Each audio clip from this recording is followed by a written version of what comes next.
मोहरीचा पाला वेचून त्याला पाण्यामध्ये शिजवून एक 15 मिनटं साधारण, त्याच्यानंतर त्याला गाळून त्यानंतर त्याची मिक्सरमध्ये पेस्ट करून केल्यानंतर आलेला हा प्रकार, हा मोहरीची पेस्ट. त्यानंतर त्याप्रमाणेच आपण पालकसुद्धा कडकडीत गरम पाण्यात ब्लांच करून घेतला आणि त्याचीही पेस्ट केली. तर आता ह्या 2 पदार्थ वापरून आपण काय करू शकतो, तर बेसिकली जेव्हा जेव्हा आपल्याकडं थंडी सुरू होते, खास करून डिसेंबर जानेवारी महिन्यात, तर आपल्याला मार्केटमध्ये मोहरीचा पाला दिसायला लागतो. मोहरीचा पाला म्हटलं की सरसो हा त्याचा शब्द आहे आणि सरसो का साग ही एक जी डिश आहे ही अगदी पंजाबी लोकांचा मक्ता असलेली डिश आहे.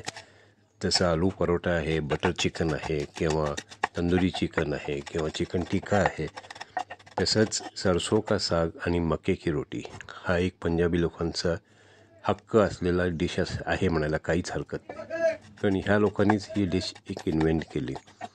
तर बेसिकली तुम्ही असं पाहिलं तर सरसो का साग हा जो प्रकार आहे, तर साग म्हणजे काय, basically it's cooked paste of mustard leaves and spinach leaves, आणि त्याच्याबरोबर ॲक्च्युली आणखीन एक भाजी घातली जाते ज्याला तिकडं नॉर्थ साईडला बथुआ म्हणतात आणि आपल्याकडं in south may be in Karnataka at least और महाराष्ट्रात त्याला चंदन बटवा म्हणून एक भाजी म्हणतात.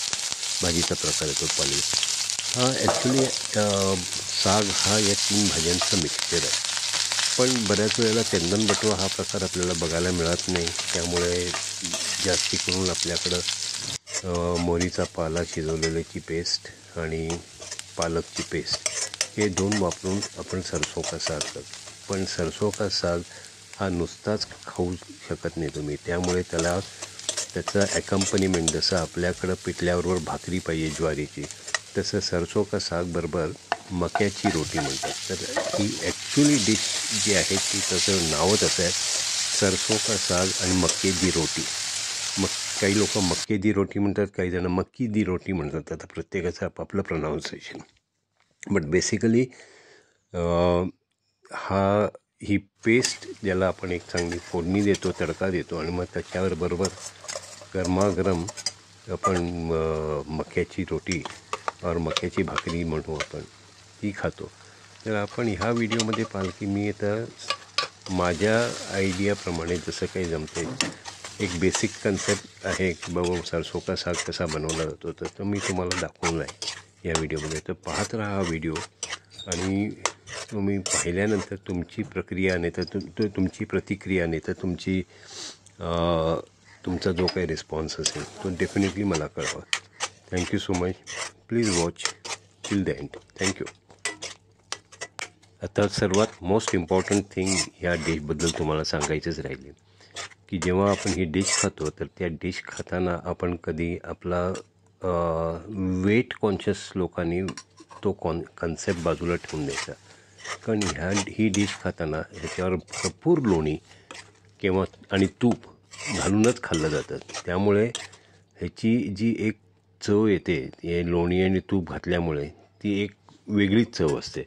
सो डेफिनेटली तुम्ही ही खाऊन पहा आणि खाताना अजिबात टेन्शन घेऊ नका आपल्या वजनाचं किंवा आपल्या डायटिंगचं, हे सगळं बाजूला ठेवायचं. 1-2 महिने अक्षरशः म्हणजे खरं सांगू की नाही, सरसो का साग आणि मक्की दी रोटी हे खायचं. भरपूर पांढरं लोणी वापरा किंवा अमूल बटर वापरा, whichever is convenient to you, but भरपूर लोणी घाला, भरपूर तूप घाला आणि बऱ्यापैकी चांगली कडकडीत फोडणी घालून त्याला व्यवस्थित खा. Enjoy the dish and have a gourmet experience. Wishing you all a happy new year in advance. काळजी घ्या स्वतःची, तब्येतीची आणि मस्त खा आणि स्वस्त राहा. थँक्यू. मक्याचं पीठ मळताना समजा कधी कधी पाणी जास्ती झालं आपल्याला पिठात, तर आपण थोडं ॲडिशनल पीठ वरनं घालून घेऊ शकतो आणि आपल्याला पाहिजे त्या कन्सिस्टन्सीला मळून मग शेवटला त्याचे गोळे करून आपल्याला लाटायचे आहेत. लाटतानासुद्धा समजा असं वाटलं की बाबा फार पातळ झालं आहे पीठ, तर तेव्हासुद्धा तुम्ही पीठ थोडंसं ॲड करून मळून घ्या. जेवढं जास्ती मळाल तेवढं त्याचं कन्सिस्टन्सी चांगली येईल आणि मोस्ट इम्पॉर्टंटली ती भाकरी अशी तुटणार नाही. बाजू कडेनी जी काही तुटते नाही तर मधून फाटते वगैरे ती काय होणार नाही. तर कन्सिस्टन्सी आपण पाहिजे तशी ॲडजस्ट करू शकतो.